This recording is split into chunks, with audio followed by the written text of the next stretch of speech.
Welcome to this journey through one of the most disturbing cases recorded in the history of Kansas. Before we begin, I invite you to leave in the comments where you're watching from and the exact time you're listening to this narration. We're interested in knowing what places and what times of day or night these documented accounts reach. The winter of 1882 brought more than just bitter cold to Harper County, Kansas. It was the year that the winds carried whispers of the Dalton homestead, whispers that would be systematically erased from local records for nearly 8 decades. What you're about to hear has been pieced together from courthouse archives, personal journals, and testimonies that survived despite considerable effort to destroy them. The story of the Dalton family remains one of the most disturbing chapters in the history of the American frontier, a chapter that the emerging civilized West tried desperately to forget. It began with a simple notation in the Harper County Register: Dalton homestead abandoned, December 18, 1882. No explanation, no follow-up investigation, just a single-line entry that would have remained buried forever if not for a land survey conducted in 1958. What the surveyor found beneath the collapsed remains of the old farmhouse would lead to questions that many in Harper County had spent generations ensuring were never asked. The Daltons arrived in Kansas in the spring of 1879, a family of 7, James and Martha Dalton with their 5 children, William, 17, Robert, 15, Emma, 13, Charles, 10, and young Thomas, 7. They were not unlike many families seeking opportunity in the expanding territories.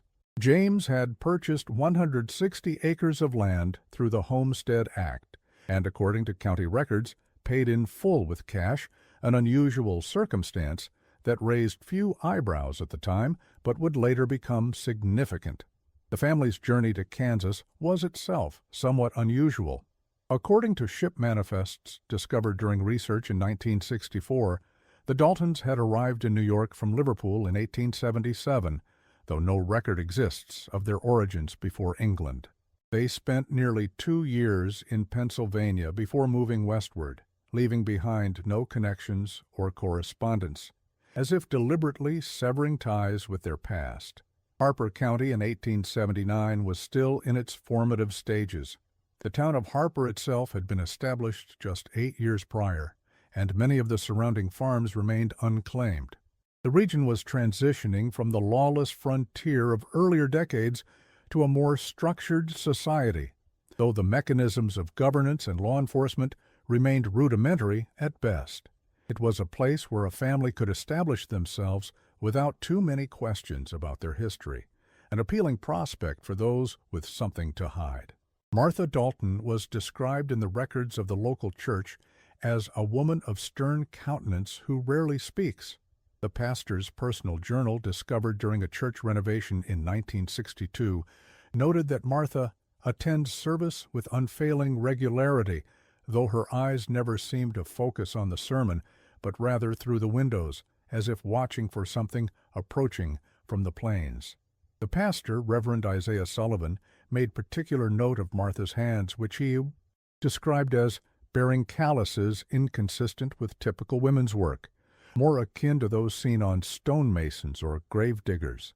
The children, according to church records, sat in perfect silence during services, arranged by height like stair steps, their faces impassive even during the most impassioned sermons.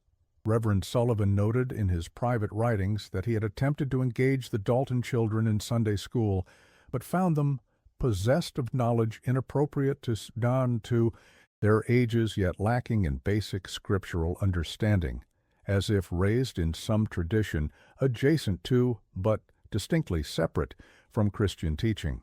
The Dalton farm sat approximately 7 miles northeast of the town of Harper, isolated by a stretch of rolling grassland that became nearly impassable during winter storms. According to a statement given by Sarah Wilkerson in 1883, the Daltons kept to themselves in a way that went beyond the usual privacy of frontier folk.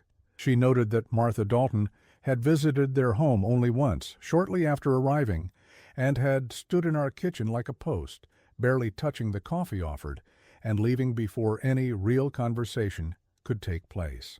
What made this encounter particularly memorable to Sarah Wilkerson was that throughout the brief visit, Martha never removed her gloves despite the summer heat. When one of the Wilkerson children accidentally spilled water on Martha's hand, she reacted with such alarm that one might have thought the child had thrown acid rather than water. Martha left immediately after, and according to Sarah's account, scrubbed at her glove in the yard with such vigor that the fabric began to tear, revealing what appeared to be unusual markings on her palm, though she covered these quickly when she noticed my observation. The Dalton property itself was unremarkable from the outside. A two-story farmhouse of standard construction, a large barn, and the usual outbuildings necessary for agriculture.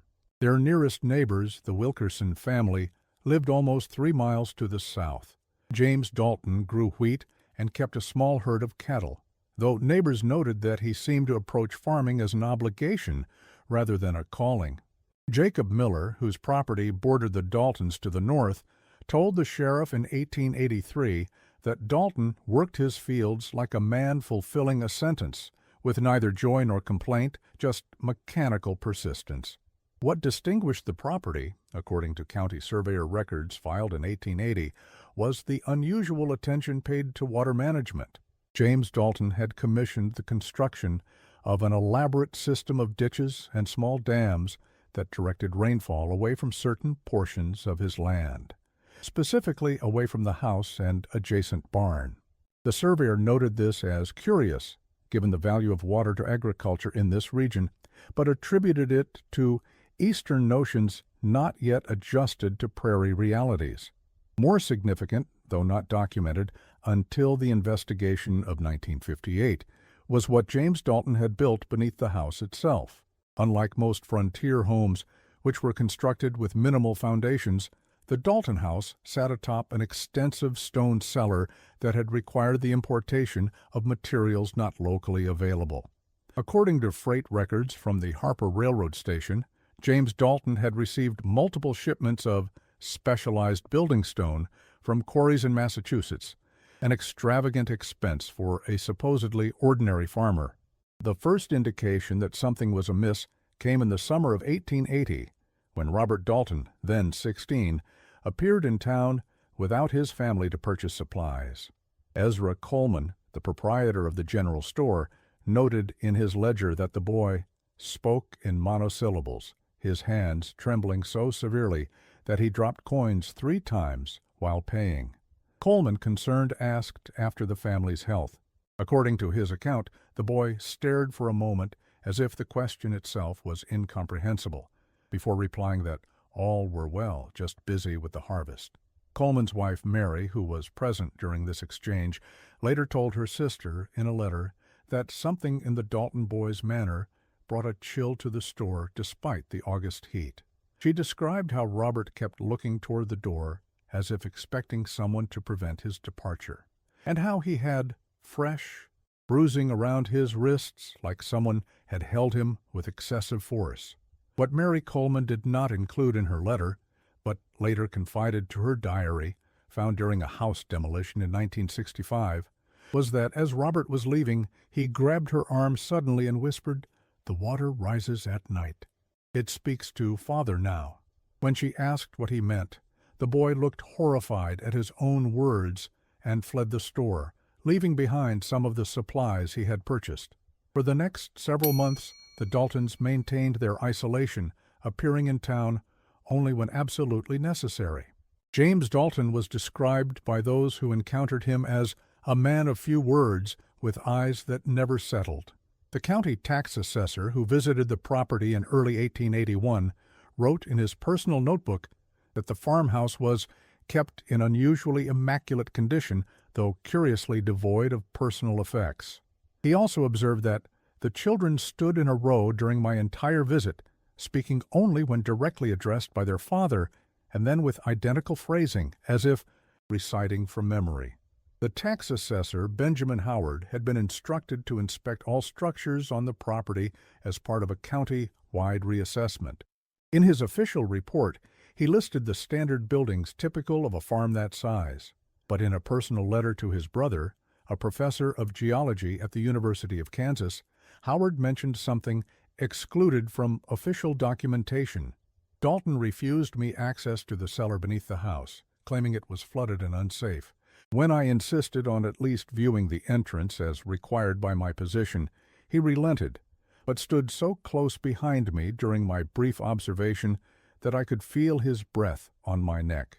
What I saw was not a typical root cellar, brother, but something more akin to the entrance of a mine shaft, walled with stone unlike any local rock, descending at an angle beyond the reach of my lantern light. Water pooled at the visible bottom, but it moved in a manner inconsistent with any natural flow I have observed, almost as if circulating deliberately.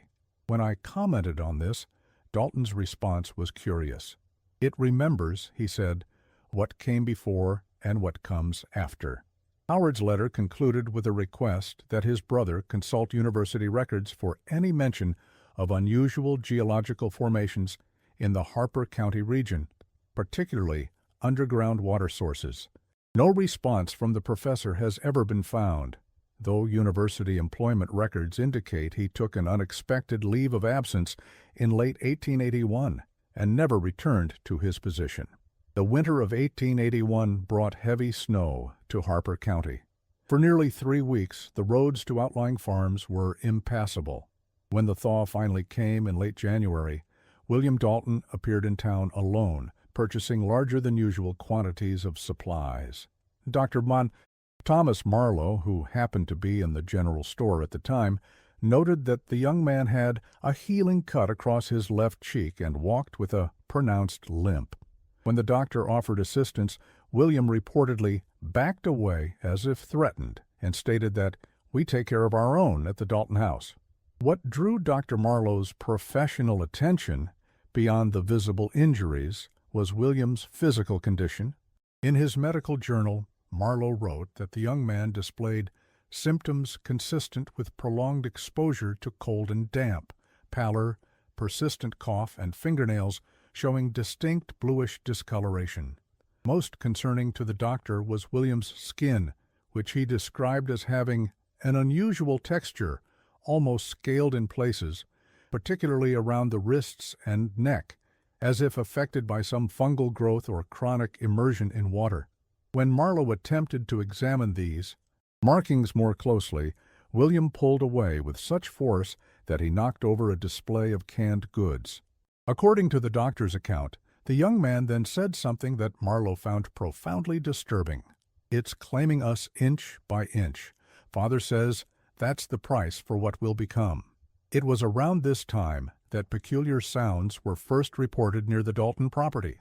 Jacob Miller, whose cattle-grazing land bordered the northern edge of the Dalton farm, told the sheriff that on 3 consecutive nights he had heard a wailing so mournful it could not be mistaken for coyote or wind.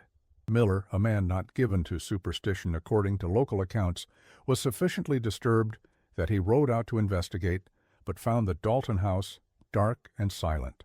When he knocked, James Dalton came to the door with a rifle clearly visible in his grip, and informed Miller that the family had heard nothing unusual and suggested he return to his own affairs. What Miller did not initially report to the sheriff, but later confided to his son in a conversation recorded in the son's journal, was what he observed before approaching the house. "I crested the rise that overlooks their property," Miller reportedly said, "and saw lights moving in the field behind their barn. Not lanterns, mind you, but a kind of glow that seemed to emanate from the ground itself, following the pattern of irrigation ditches Dalton had dug. More disturbing still were the figures I could make out moving among these lights, human in shape but wrong somehow in their proportions and movements, as if their joints bent in unnatural ways. I counted 5 such figures, corresponding to the number of Dalton children, but they moved in perfect unison, like a single organism with multiple limbs." Miller admitted that he hesitated before approaching the house, nearly turning back. "What decided me," he told his son, "was the sound that rose from those figures, a harmonic humming that resonated in my chest and made my horse rear in panic. It was this sound, not Christian charity, that drove me to warn the Daltons, for it seemed too unnatural to ignore, too deliberate to dismiss as imagination. Spring brought new concerns. Emma Dalton, now 15, had been expected to begin working at the Harper dressmaker's shop, an arrangement made by the local schoolteacher who had noted the girl's exceptional skill with a needle. However, when the appointed day came, Emma did not appear. James Dalton rode into town the following morning, informing the dressmaker that his daughter had taken ill with a fever and would not be able to work after all. The dressmaker, Beatrice Whitman, later confided to her husband that James Dalton's explanation seemed rehearsed and that his eyes never met hers during the conversation. What Beatrice found particularly unusual was James's insistence on returning the fabric samples and patterns that had been provided to Emma in preparation for her apprenticeship.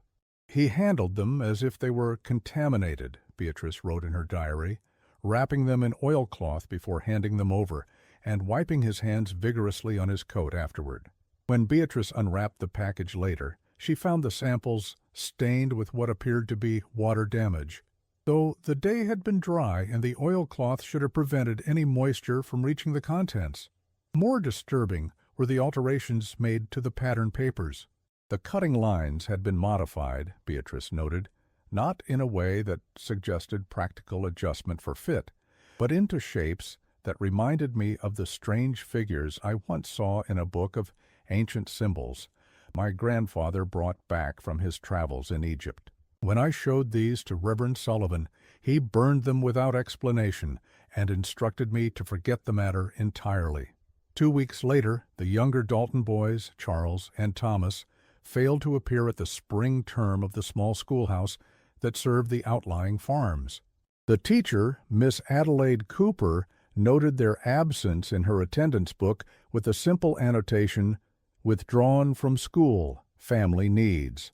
Adelaide Cooper maintained a personal journal, discovered among her effects after her death in 1932, which contained more detailed observations about the Dalton children during their brief time in her classroom.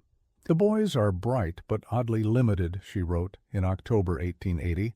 "They can perform complex mathematical calculations with unusual speed, yet struggle with basic concepts of natural science, as if their understanding of the physical world differs fundamentally from accepted knowledge." Most concerning to Miss Cooper were the drawings produced by young Thomas during art exercises. While other children create the expected scenes of family farm animals or frontier adventures, she wrote, Thomas invariably draws the same image, concentric circles centered around a black void, with figures I take to be his family standing at different distances from the center. The figures closest to the void are always distorted, their limbs elongated and multiplied, their faces featureless, save for oversized eyes. When I asked him to explain these drawings, he said simply, "This is what we're becoming, starting with Mother." By summer of 1882, the Daltons had virtually disappeared from public life in Harper County. Their absence might have continued unremarked if not for an incident in late September that would later be scrubbed from official records, surviving only in personal diaries and private correspondence. Sarah Wilkerson's teenage son John was hunting rabbits near the border of the Dalton property when he claimed to have seen Emma Dalton running through the tall grass, her dress torn, her feet bare despite the cold. According to his account, given to Sheriff Daniel Reed, he called out to her, but she looked through him as if blind, and continued running. John followed at a distance and observed her enter an old dugout root cellar that the previous owners had abandoned due to frequent flooding. When John approached the entrance to the cellar, he reported hearing Emma engaged in what seemed to be a conversation, though he could detect no other presence. According to his statement, she was begging forgiveness for something, though her words were jumbled and frantic. Concerned, John returned home and informed his parents, who debated whether to involve the sheriff. Ultimately, Jacob Wilkerson rode to the Dalton farm to speak with James directly. John Wilkerson's full account, preserved in a letter to his cousin in Nebraska, included details omitted from the official statement.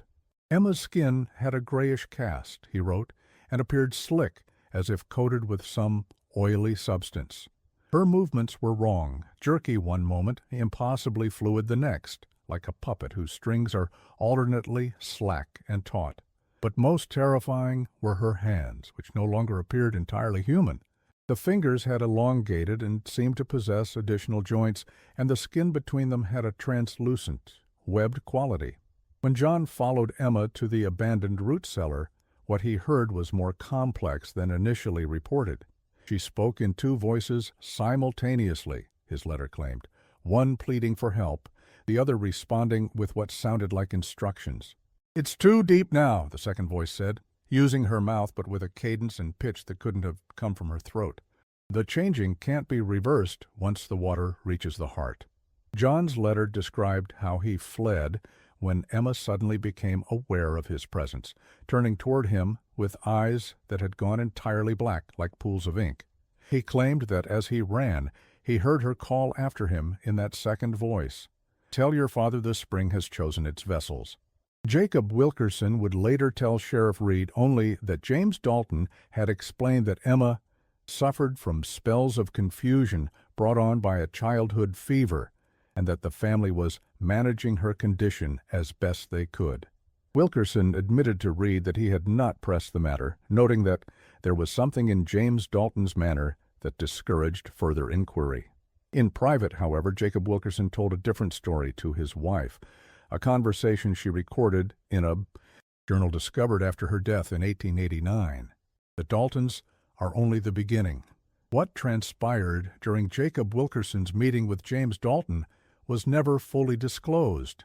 According to this account, when Jacob mentioned what John had seen, James Dalton became perfectly still in a way no living thing should be capable of, not even blinking for so long that I found myself holding my own breath in response. When Dalton finally spoke, he reportedly said, "Your boy should not have followed her. The water has marked him now. It remembers those who have seen its work." Jacob described how James then offered him a strange proposition. He said that if we left Harper County within the month, the water might lose track of us. He spoke of it as something sentient, something that had been sleeping beneath this land long before humans arrived and had been disturbed by his digging. "I thought I was the discoverer," he told me, "but I was the discovered." Most disturbing was James's apparent resignation to whatever was happening to his family. According to Jacob's account, James said, "It's too late for us now. The change is nearly complete in Martha and well underway in the children. I alone remain mostly myself, as its interpreter, rather than its vessel. But the water is patient. It has existed for millennia, and will continue long after this territory has forgotten the name Dalton." The Wilkersons did not leave Harper County, but they did forbid their children from venturing anywhere near the Dalton property. Jacob reportedly reinforced this prohibition by installing a new lock on their well and instituting a strict rule that no one was to draw water after sunset, precautions he declined to explain even to his wife. The situation might have remained at this impasse if not for what occurred in early November 1882. Robert Dalton appeared at Dr. Marlowe's office in Harper, his coat covered in blood that he claimed came from a hunting accident. According to the doctor's records, Robert requested bandages and laudanum, refusing examination and insisting that his father would tend to the family's injuries. Dr. Marlowe, suspicious of the quantity of blood and Robert's nervous demeanor, asked directly if someone at the farm required more substantial medical attention. The doctor's journal contains his recollection of the exchange. The Dalton boy grew pale at my inquiry, his hands working at his sides as if physically restraining words. After a long silence, he whispered, "Father says we must manage alone," and then, even more quietly, "It's too late for Mother anyway." What Dr. Marlowe did not record in his official medical log, but confided to his personal journal, was the unusual nature of the blood on Robert's clothing. "It was not entirely blood as I recognize it," he wrote, "but blood mixed with a clear, viscous fluid, that gave it a diluted appearance and prevented normal coagulation. When I touched a sample to test its consistency, it felt cold despite having presumably come recently from a living body and seemed to move against my finger with slight but definite purpose. Even more concerning was Robert's physical condition. The boy's breathing was labored, Marlowe noted, yet not in a manner consistent with exertion or distress. Rather, he seemed to be adapting to a different method of respiration entirely, his chest barely moving while his neck pulsated with an unusual rhythm.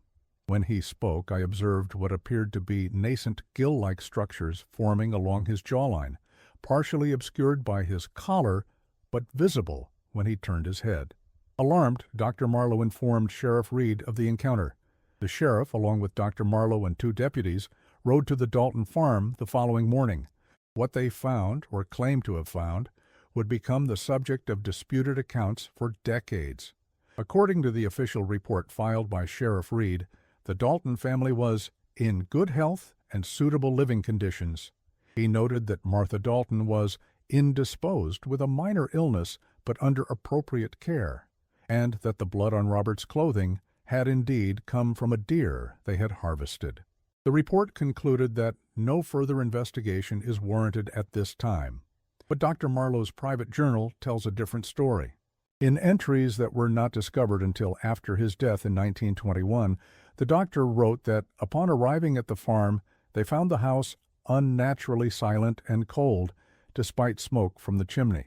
He described how James Dalton met them on the porch, refusing to allow them entry until Sheriff Reed insisted on his legal authority to investigate concerns of possible injury.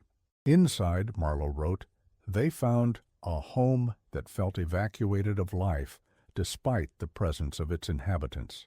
The children were seated at the kitchen table, still as statues, their eyes fixed on empty bowls. Martha was nowhere to be seen, and when asked about her whereabouts, James stated simply that she was resting and not to be disturbed. The most disturbing element of Marlowe's account concerns what he observed in the children. Each of the Dalton children bore marks, inconsistent with regular farm life. Young Thomas had circular burns on both palms, which James attributed to carelessness near the stove. William's left ear showed signs of recent trauma, partially concealed by his hair. Charles would not raise his eyes from the table, and when I attempted to examine him, he began to rock slowly in his chair, a motion his father halted with a sharp word I did not catch. What Marlowe found most unsettling was the condition of the house itself. Every surface was damp to the touch, he wrote, as if recently wiped down but not dried. The air held a mineral odor reminiscent of the limestone caverns I explored in my youth, a smell of ancient, undisturbed water. Most concerning were the floors, which showed signs of recent flooding, water stains reaching several inches up the walls and furniture legs, yet with no apparent source for such inundation.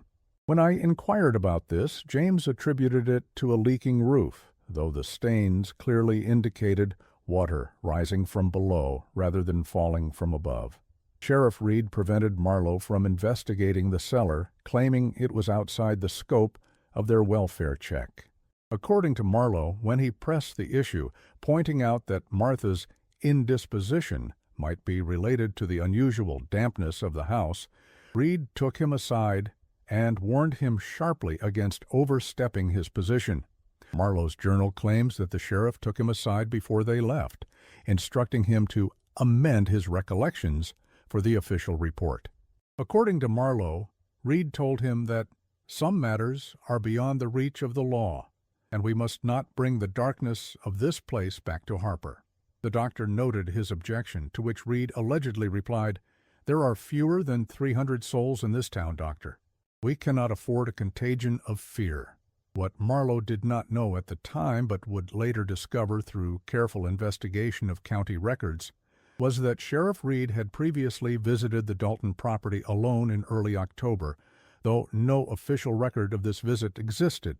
A notation in the livery stable's rental log showed that Reed had taken a horse on October 3rd, returning it late the same night, mud-splattered and excessively nervous, according to the stable hand.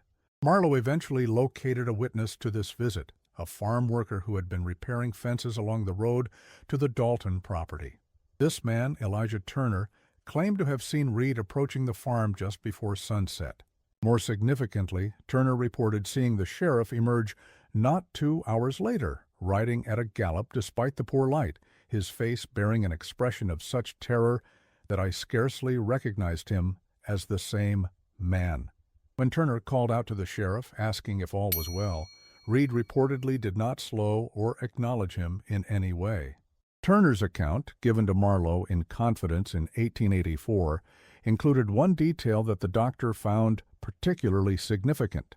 The sheriff's clothes were soaking wet from the waist down, as if he'd waded through deep water, though there had been no rain for weeks, and the creek was nearly dry that season. What happened in the following weeks remains unclear.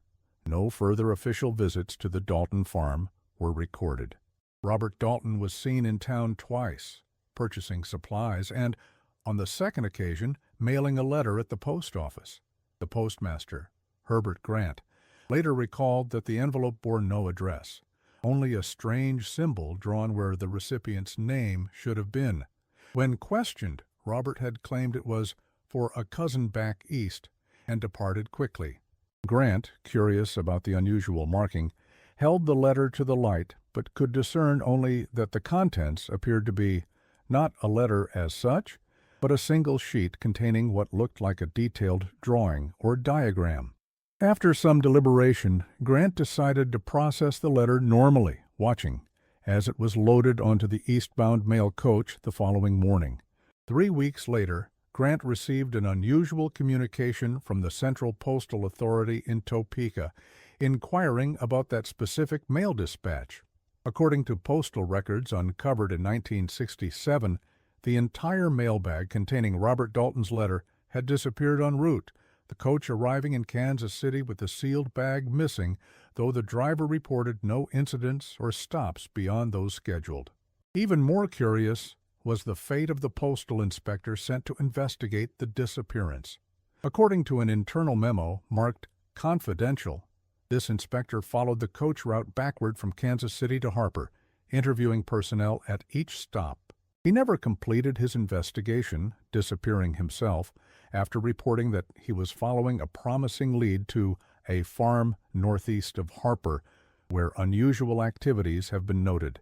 His official report mentioned a local rumor about water that moves against its nature, but dismissed this as frontier superstition, unrelated to the matter at hand. On December 17, 1882, a severe winter storm descended on Harper County, dropping temperatures to unprecedented lows and burying the region in nearly 2 feet of snow. When the roads became passable again 3 days later, Jacob Miller reported to Sheriff Reed that he had seen unnatural lights moving across the Dalton property during the height of the storm.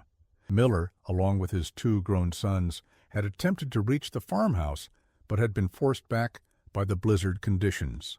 Miller's full account, as recorded in his son's journal, described lights that moved in direct opposition to the wind, forming patterns similar to those Dalton had dug into his fields, concentric circles spiraling inward toward the house.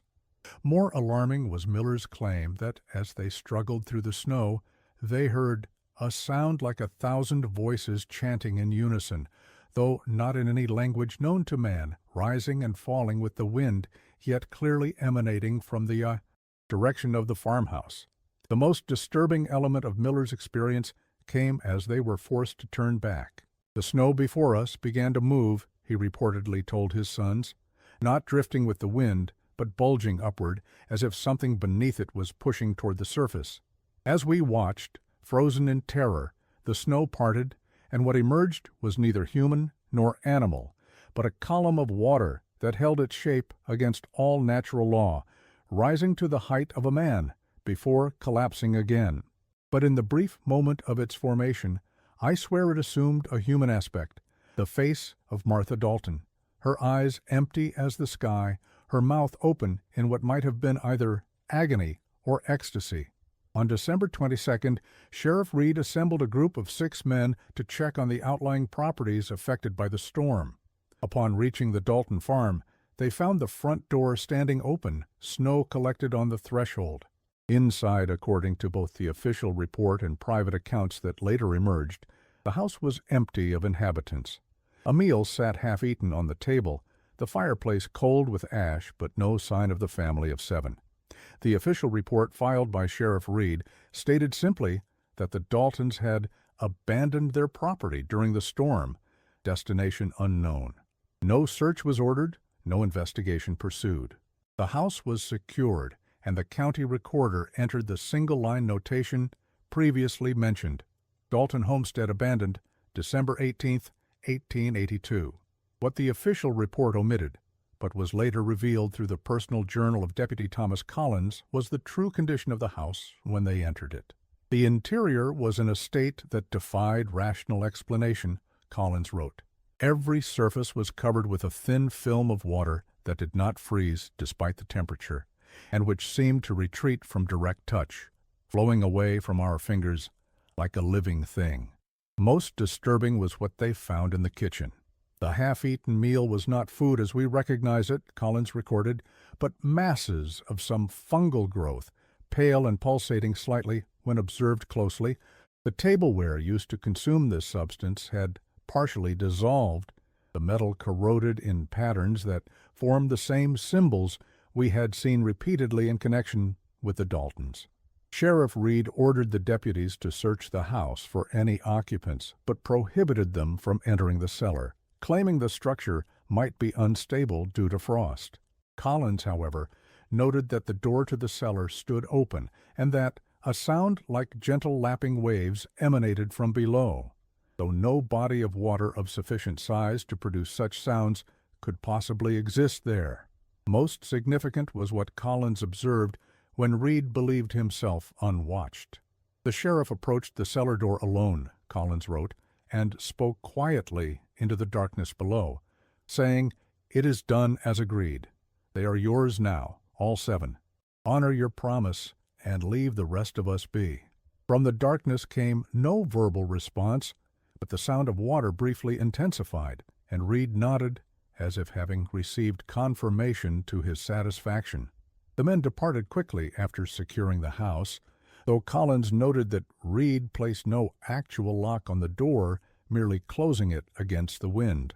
On the ride back to town, the sheriff instructed the men that, for the good of Harper, the Daltons' disappearance should be attributed to the storm, with the understanding that some tragedies are best left unexplained. This might have remained the official narrative, if not for what was discovered during the land survey of 1958. William Chambers, conducting measurements for a proposed irrigation project, observed unusual depressions in the soil around where the Dalton house had stood. Using the original property maps, he identified an anomaly. The house appeared to have been built directly over what was marked as a natural spring. Curious, Chambers excavated one of the depressions and uncovered the remains of a stone-lined cellar not indicated in any of the property records. Inside, he found a small tin box containing a journal, its pages nearly destroyed by decades of moisture and decay. Only fragments remained legible, but what could be read hinted at horrors that contradicted the official account of the Daltons' disappearance. The journal appeared to belong to Martha Dalton, though no name was clearly visible on the surviving pages. Entries dated from April 1882 include passages such as, "Cannot allow them to see what has taken hold of James. The change comes over him like a storm now, his eyes becoming wells that reflect nothing." And later, "Hiding the marks as best I can. Emma helps with the younger ones. William has threatened to go to town, but I reminded him what happened when Robert spoke to the doctor. James has ways of knowing always." A fragment from July 1882 reads, "The water comes through the floorboards now, even when the weather is dry. James says it is seeking us out, testing our worthiness. I found Thomas standing in it last night, his feet submerged, his eyes rolled back. When I pulled him away, the water seemed to cling to his skin, and by morning the changes had begun in his feet. the skin between his toes thickening and extending. The most disturbing fragment, dated November 1882, reads, "But I found Charles in the spring cellar again, staring into the water, speaking to it as if it answers. When I pulled him away, he screamed that they are waiting down there for father to finish his work. I fear the madness has touched the children now, too." An entry from late November is particularly chilling. James no longer comes to bed. He spends each night in the cellar, chanting in a language I cannot identify. The symbols he has carved into the stone walls pulse with a faint luminescence when the water touches them. He has begun carving matching symbols into his own flesh, starting with his palms. He says it helps him hear the voices more clearly. The final legible entry, its date unclear but presumably from December, contains only, "Cannot run, cannot hide." James says the sacrifice must be complete. He has sealed the doors with symbols I dare not look upon. God forgive us for coming to this cursed place. Chambers reported his discovery to the county sheriff, who in turn contacted the Kansas Bureau of Investigation. A preliminary examination was conducted in January 1959, during which the remaining cellar structure was fully excavated. According to records that were classified until 1968, investigators found evidence of ritualistic activity inconsistent with known religious practices of the period. The report notes unusual markings carved into the stone walls and residue suggesting prolonged burning of unidentified materials. Most significantly, the investigators discovered a hidden chamber beneath the cellar floor, accessible only through a narrow opening that had been sealed with a stone-bearing markings, similar to those on the walls. Inside this chamber, they found a space approximately 8 feet square, its floor composed of fitted stone, unlike the rough construction of the cellar above. In the center of this chamber was a circular depression, filled with a substance initially assumed to be stagnant water. Analysis later revealed it to be a mixture of groundwater and organic compounds that the technology of the time could not fully identify. Surrounding this depression were 7 stone markers arranged in a pattern that one investigator, a man with background in anthropology, recognized as resembling certain pre-Columbian ceremonial sites. The anthropologist, Dr. Victor Ramirez, noted in his confidential report that the arrangement had significant similarities to water worship sites found in ruins predating European contact by several centuries. What distinguished the Dalton site, according to Ramirez, was the sophisticated engineering evident in the chamber's construction. The stonework displays precision inconsistent with frontier capabilities, he wrote. More concerning are the channels carved into the floor, which direct water flow in patterns that correspond to astronomical alignments specific to this exact location. Such knowledge would have required instruments and calculations beyond the reach of an ordinary farmer in 1882. The chamber walls were covered with inscriptions, not random markings as initially reported, but what appeared to be a comprehensive writing system. Dr. Ramirez observed that the symbols show internal consistency and progressive complexity, suggesting a genuine language rather than decorative or ritualistic marking. Most disturbing was his conclusion that the inscriptions appear to increase in sophistication as they approach the water source, as if the language itself was evolving during the process of its creation. No human remains were discovered during the excavation, a fact that the official report emphasized repeatedly. However, a supplementary note, filed separately and marked confidential, mentioned that trace evidence suggests the prolonged presence of multiple individuals in the chamber, though the absence of expected biological material is inconsistent with this finding and remains unexplained.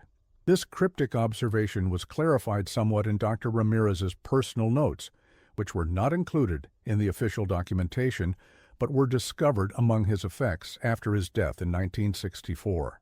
Analysis of residual cellular material indicates extensive genetic anomalies unlike any documented condition, specifically adaptation for partial aquatic existence, including nascent gill structures and webbing between digits.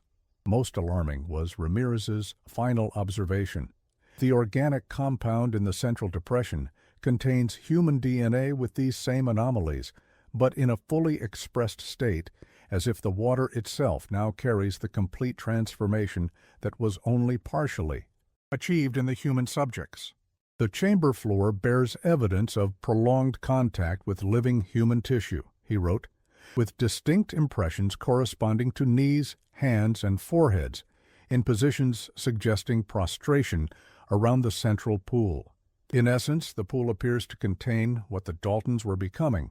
The investigation might have continued if not for a fire that destroyed much of the Harper County Courthouse in March 1959, including all materials related to the Dalton case that had been gathered there.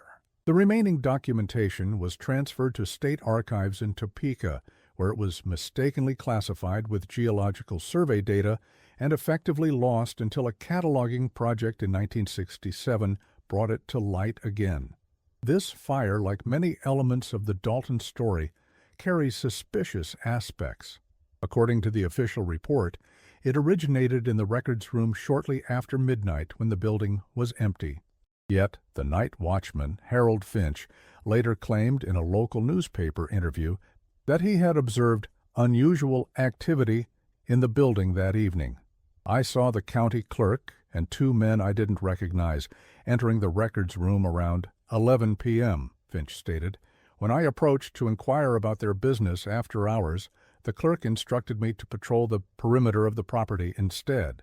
It was while completing this circuit that I first noticed the smoke." Finch's statement was retracted in the following day's paper, attributed to confusion and the excitement of the event.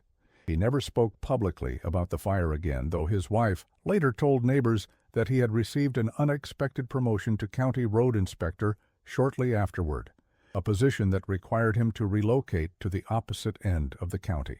The fire investigator, State Fire Marshal Dennis Conroy, found the cause to be improperly stored chemicals, though his preliminary notes, discovered during research in 1967, indicated that the burn pattern suggests multiple points of origin, consistent with deliberate ignition rather than accidental combustion.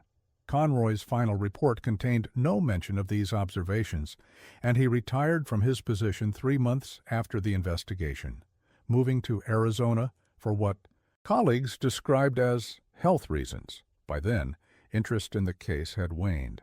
A brief article in the Wichita Eagle in February 1968 mentioned the unsolved mystery of the vanished pioneer family, but generated little response.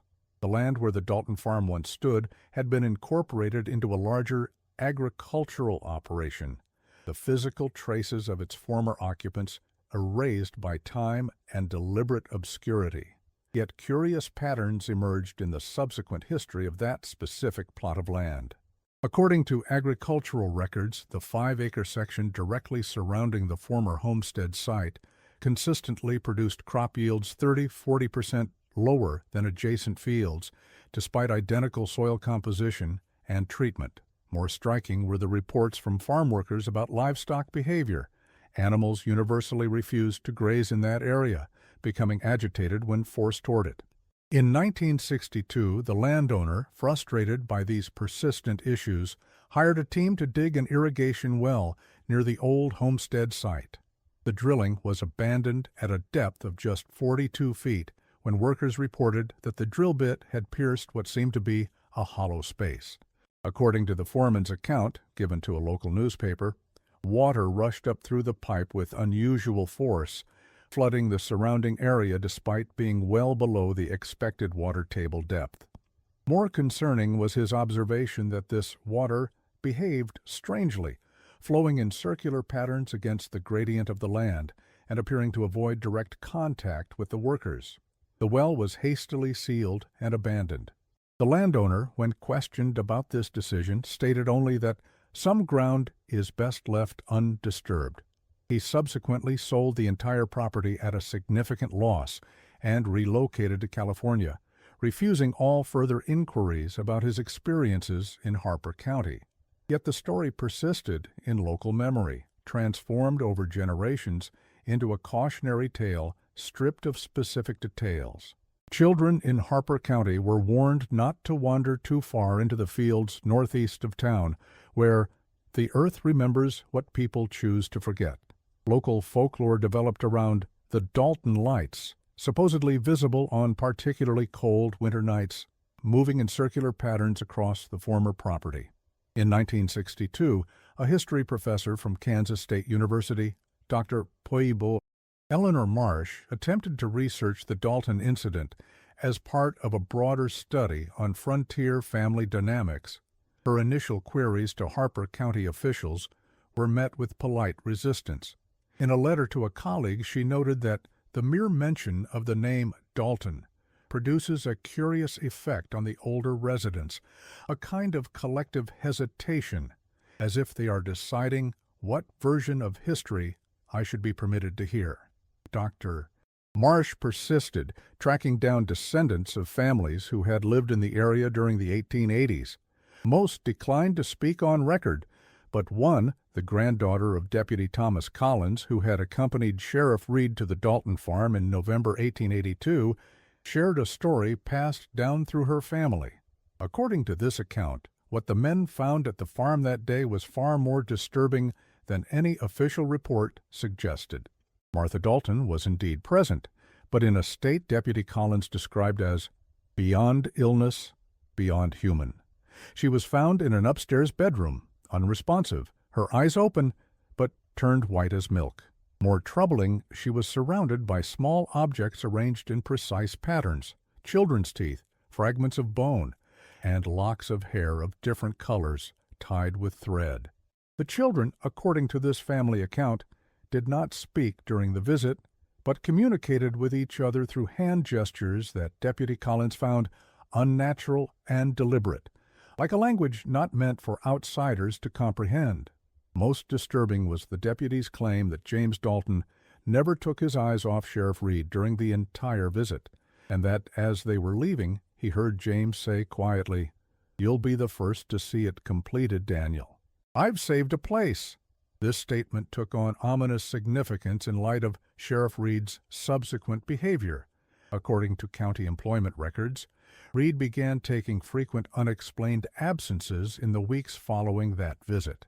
The deputy's logbook notes that these absences typically lasted from sunset to sunrise, with Reed offering no explanation beyond personal business.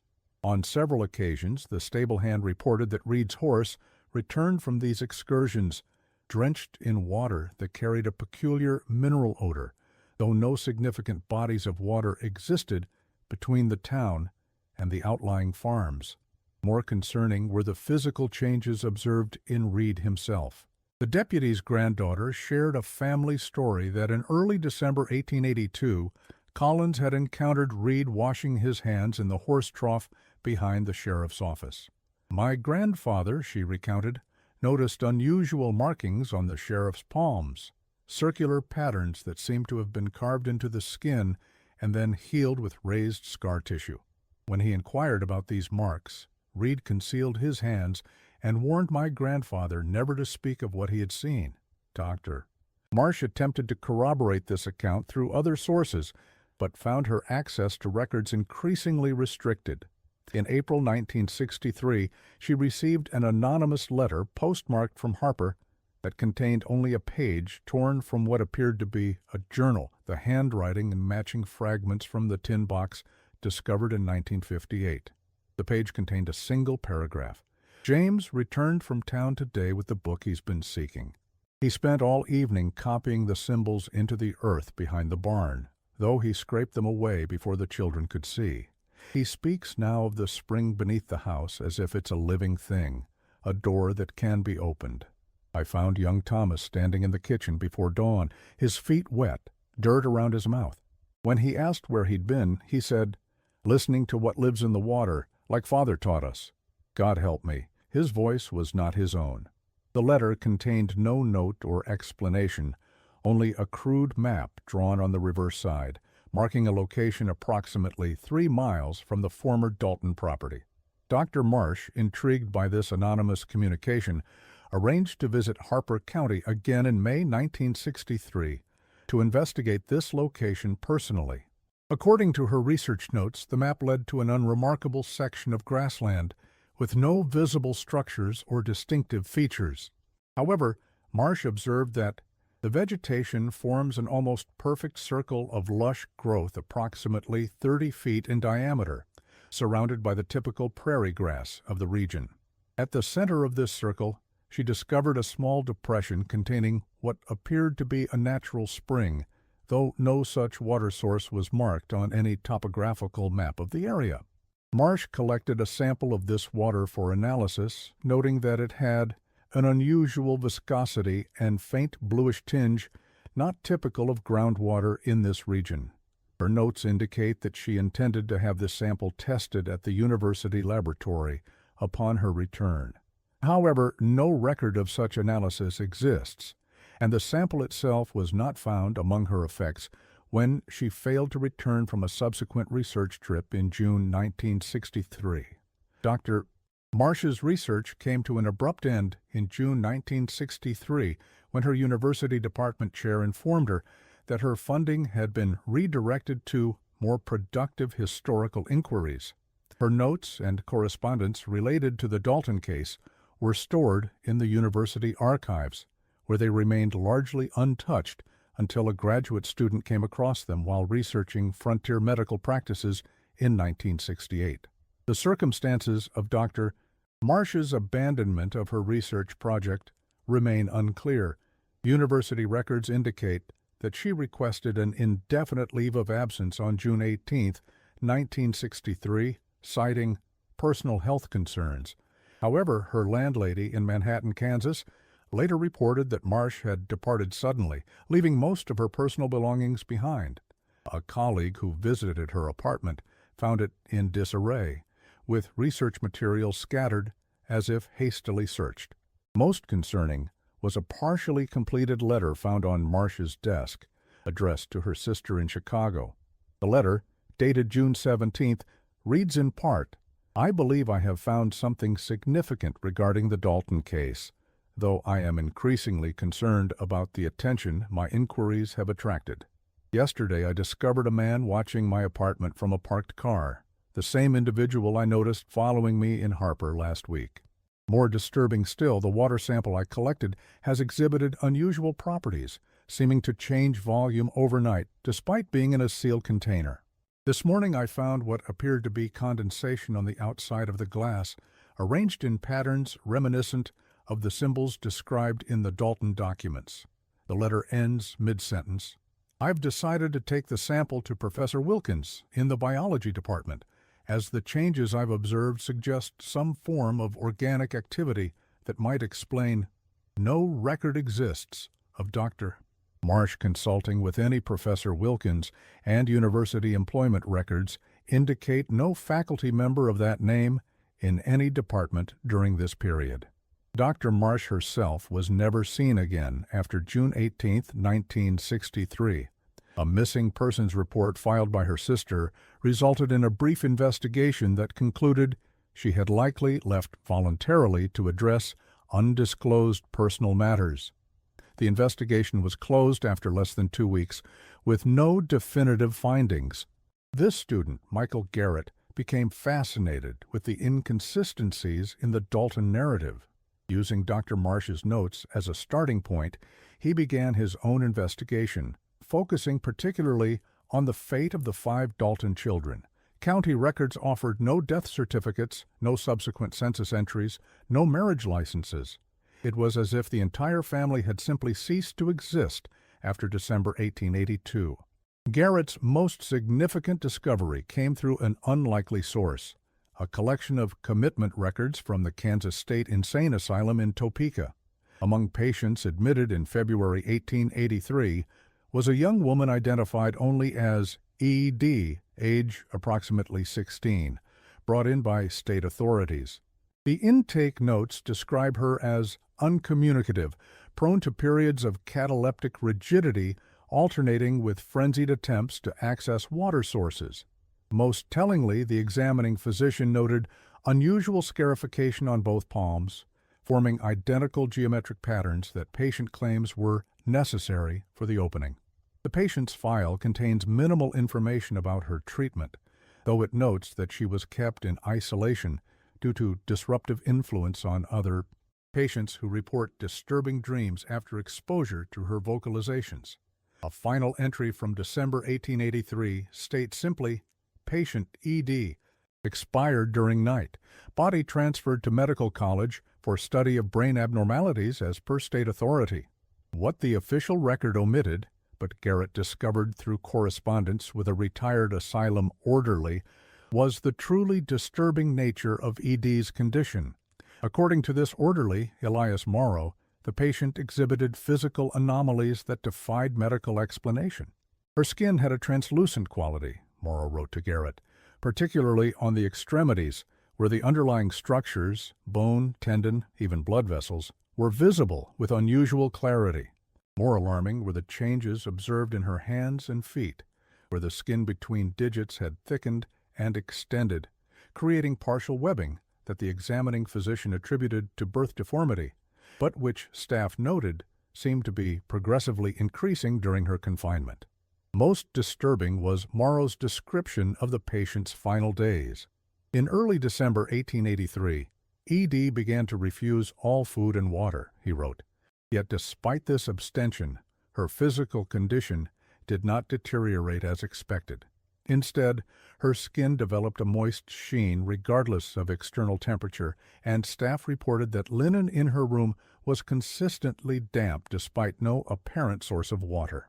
The night before her death, the patient began speaking for the first time since her admission, not in English or any recognizable language, but in a rhythmic chanting that orderly Wilson described as similar to the sound of water flowing over stones, but with deliberate variation suggesting language. According to Morrow, ED's death was preceded by an incident that was omitted from official records. Shortly after midnight, he wrote, patients throughout the women's ward began screaming simultaneously, all reporting the same dream of drowning in open air. When staff reached ED's room, they found it flooded with several inches of water that appeared to be emanating from the patient herself, flowing from her mouth, nose, and ears in quantities that should have been physiologically impossible. The attending physician certified death by unknown natural causes, but Morrow claimed that the body exhibited changes that defied explanation. The patient's fingers and toes had fully webbed overnight, and post-mortem examination revealed nascent gill structures forming along the ribs. Most inexplicable was the discovery that the patient's lungs contained no fluid, despite the water that had visibly poured from her airways, as if her body had transformed that organ for an entirely different respiratory purpose. Garrett attempted to locate records from the medical college regarding this transfer, but found that a fire in 1901 had destroyed all specimens and documentation from that period. His requests to exhume the remains from the asylum cemetery were denied on administrative grounds. Pursuing another angle, Garrett searched newspaper archives from neighboring counties and states for any mention of the other Dalton children. In the Omaha Daily Bee from April 1883, he found a small item reporting that 2 unidentified boys, brothers by their account, were taken into custody after being discovered living in an abandoned railroad car. The elder, approximately 12 years of age, refused to provide their names or origin, stating only that they were running from the water. Both were placed in the county orphanage pending identification. Further research revealed an unusual incident at this same orphanage in July 1883. According to an internal report that Garrett obtained through a former administrator, the 2 boys disappeared from the facility under bizarre circumstances. Night attendant Morris reported that he was alerted by unusual sounds coming from the washroom shortly after midnight, the document states. Upon investigation, he found the 2 brothers standing fully clothed in one of the large washing tubs, which had been filled to overflowing. When questioned about their behavior, the younger boy reportedly said, "It called us from so far away. We tried to hide, but water is everywhere. Before Morris could remove them from the tub, both boys apparently suffered some form of seizure, collapsing into the water simultaneously. The report continues, "When Morris attempted to pull the children from the water, he found that they seemed to be dissolving," his exact term, though obviously medically implausible. He described their forms as becoming one with the water itself, solid matter transitioning to liquid state before my eyes. By the time additional staff arrived, the tub contained only water, with no trace of solid matter or bodily remains. Subsequent draining of the plumbing system revealed no evidence of human tissue or other explanatory material. The incident was officially attributed to the night attendant's consumption of medicinal spirits, and the boys were listed as runaways. No subsequent trace of them was ever documented. Of William and Robert Dalton, the oldest sons, no clear trace has ever been found, though Garrett noted a curious pattern of unsolved disappearances along the Kansas-Missouri border throughout 1883. In each case, the missing person was last seen near a body of water, a creek, a well, a horse trough, and witnesses reported they had been approached by two young men asking unusual questions about the depth and source of the water. In one such case, documented in the Jefferson City Daily Tribune in September 1883, a riverboat pilot named Samuel Winters disappeared after reporting a strange encounter with two passengers. According to the ship's steward, Winters had been approached by a pair of brothers not more than 20 years of age, with an unusual manner of speaking, their words clear, but their cadence wrong somehow, as if English was not native to them despite their American appearance. These young men had apparently asked Winters detailed questions about the Missouri River, not about navigation or fishing, but about its deepest points, the nature of the riverbed, and whether the pilot had ever seen unusual lights beneath the surface.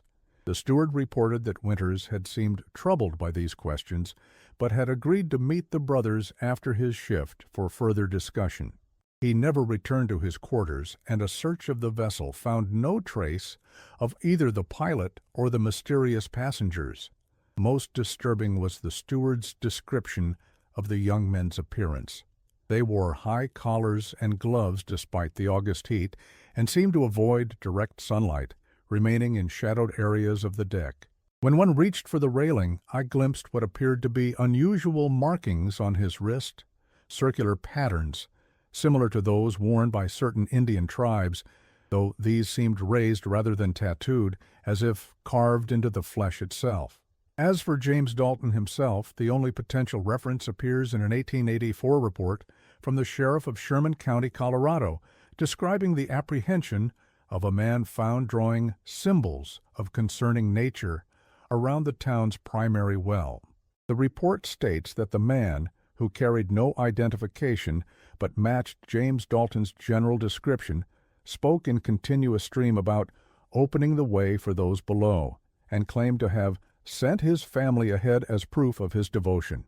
Before he could be properly questioned, the man reportedly bit through his own tongue and succumbed to blood loss while in custody. The sheriff's more detailed notes, which Garrett obtained through correspondence with the Sherman County Historical Society, provide additional disturbing details. The symbols this individual had drawn around our well-matched no-known Indian or settler patterns, the sheriff wrote, but consisted of concentric circles intersected by wavy lines, suggestive of flowing water. More concerning was the method of their creation. The man had used his own blood as medium, opening fresh cuts on his arms to continue the pattern when previous wounds congealed. Most alarming was what the sheriff observed after the man's death. The body was secured in our holding cell, pending identification, with burial planned for the following morning.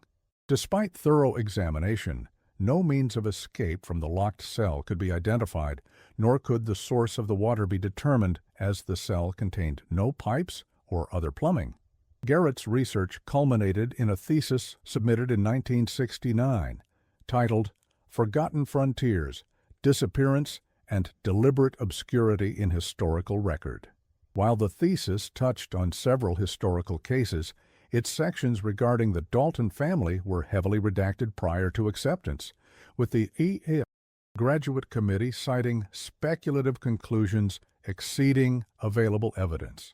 Garrett did not pursue an academic career after graduation, and his subsequent whereabouts remained unknown until a brief obituary appeared in a Seattle newspaper in 1978, noting his death by drowning in Puget Sound.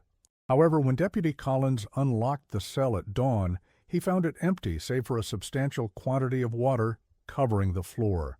Water that analysis later showed to contain trace amounts of human blood, but no other biological material. What the obituary did not mention, but local news coverage revealed, were the unusual circumstances of this drowning. According to police reports, Garrett had been walking along a public pier during clear weather when multiple witnesses observed him suddenly stiffen and stare intently at the water below. Before anyone could react, he reportedly whispered something that sounded to the nearest witness like, "They've found me at last," and stepped deliberately off the pier. Despite immediate rescue efforts, his body was never recovered, with search divers reporting unusual currents and visibility issues that hampered their efforts. The site of the Dalton farm remains unremarkable today, absorbed into surrounding agricultural land with no marker or memorial to indicate its history.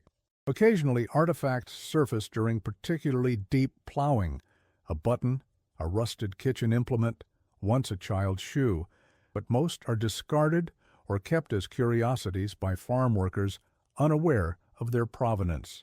Yet something of the story persists. Longtime residents of Harper County still avoid certain stretches of land northeast of town, particularly after sunset.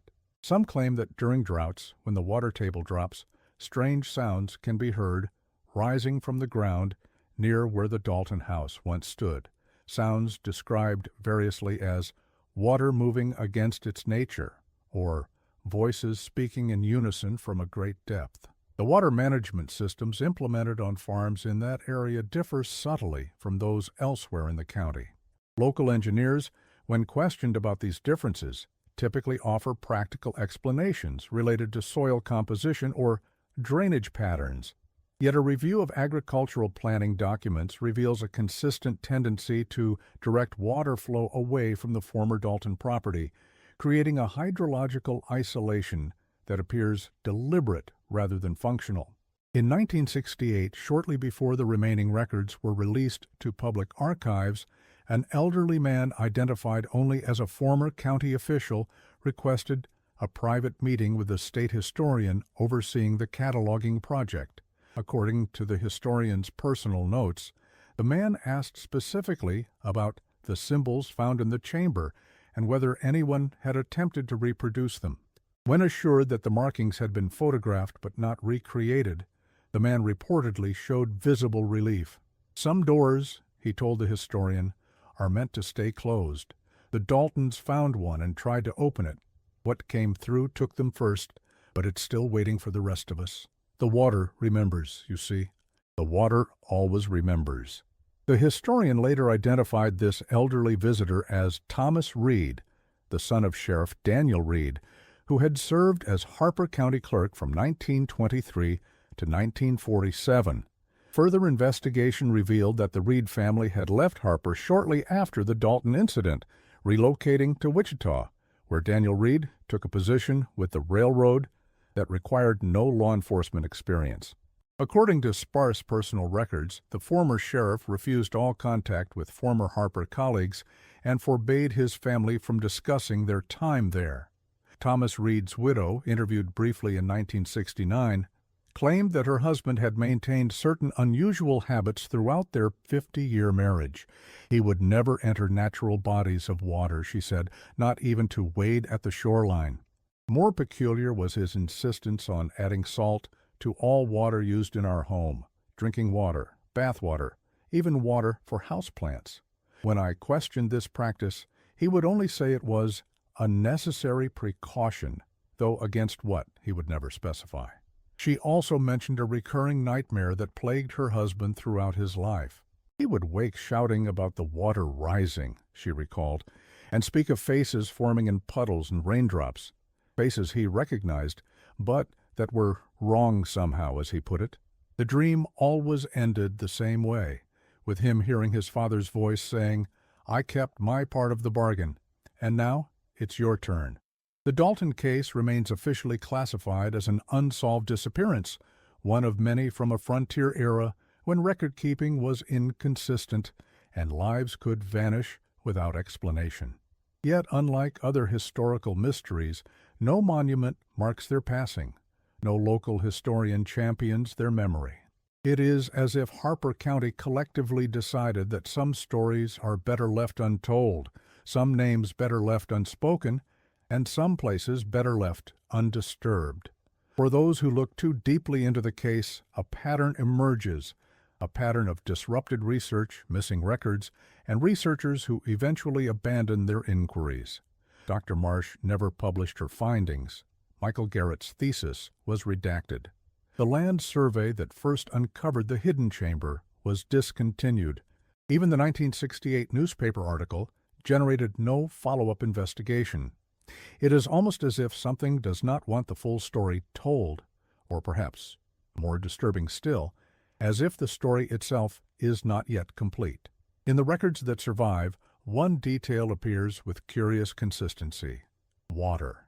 The spring beneath the house, the children with wet feet, patient ED's fixation on water sources, the boys running from the water, the man in Colorado drawing symbols around a well, Michael Garrett's drowning, water flowing beneath the surface of the land, and the story alike, connecting disparate elements across time and distance. Water, which shapes the earth slowly but inevitably. Water, which finds its way through any barrier given enough time. In the summer of 1969, following the minimal publicity generated by the release of the redacted historical records, a journalist from the Kansas City Star traveled to Harper to research a feature on frontier mysteries. Upon arriving, he found the local hotel mysteriously overbooked despite visible vacancies, and his inquiries about the Dalton family met with polite but firm redirection. After 3 frustrating days, he decided to drive out to the location himself, using old county maps to approximate the position of the former farmhouse. What he found, according to notes later discovered in his abandoned vehicle, was a depression in the earth approximately 40 feet in diameter, too geometrically perfect to be natural, yet showing no signs of human excavation. At the center of this depression was a pool of standing water, unusual given the lack of recent rainfall. The journalist's notes describe how, as he approached this pool, he became aware of a vibration in the air, not quite sound but felt, rather than heard, emanating from the water itself. His final entry, written in increasingly unsteady handwriting, states, "Something moved beneath the surface, not a ripple, a pattern, the same pattern I saw in the courthouse documents. It recognized me somehow. It knows I've come." The journalist's car was found 3 days later, parked on an access road half a mile from the nearest farm. Of the man himself, no trace was ever discovered, despite an extensive search. The official report concluded that he had likely become disoriented in unfamiliar terrain and wandered off, perhaps falling into one of the many irrigation ditches that crisscrossed the area. His notes were filed with the county sheriff's office and subsequently lost during a reorganization of records in 1972. The feature article on frontier mysteries was never published. The Kansas City Star ran a small item about his disappearance on page 12, below a story about rising grain prices. And so the pattern continues, information emerging only to be submerged again, investigators vanishing or falling silent, official records emphasizing mundane explanations, while personal accounts hint at darker truths. The story of the Dalton family remains a whisper rather than a shout in the historical record, an absence rather than a presence. Perhaps this is as it should be. Perhaps some chapters of history resist being fully written because they are still unfolding. Perhaps what began in that isolated farmhouse in 1882 continues beneath the surface of our understanding, flowing like groundwater through the bedrock of reality, occasionally rising to touch the world above before sinking again into darkness. In Harper County, they say that on certain winter nights, when the wind falls suddenly silent and the air grows unexpectedly humid despite the cold, you can hear something moving beneath the frozen ground, not animal, not mechanical, but purposeful. The oldest residents close their doors and windows tight on such nights, placing containers of salt on their thresholds, though none will explain this practice when asked directly. And they never, ever drink from wells after sunset. The land remembers what people choose to forget. The water carries what history tries to bury. And somewhere, perhaps, the Dalton family waits, in a place where the laws of nature and man hold no sway, in a darkness beyond darkness, in the cold embrace of whatever answered James Dalton's call from beneath the spring. Some doors, once opened, can never truly be closed again. Some secrets, once awakened, never return to their slumber, and some stories, once begun, write their own endings. The investigation into the Dalton disappearance was officially closed in 1972, all materials transferred to the State Historical Archive and classified as of limited historical significance. No marker indicates where their home once stood. No descendant carries their name. In less than a century, they have been effectively erased from public memory. Yet sometimes farmers working that stretch of land report a strange phenomenon: perfectly circular patches where nothing will grow, no matter the soil treatment or irrigation. And at the center of each barren circle, they often find a small pool of water that, when tested, contains trace elements that cannot be identified, water that animals refuse to drink, water that feels, as one farmer put it, like it's looking back at you.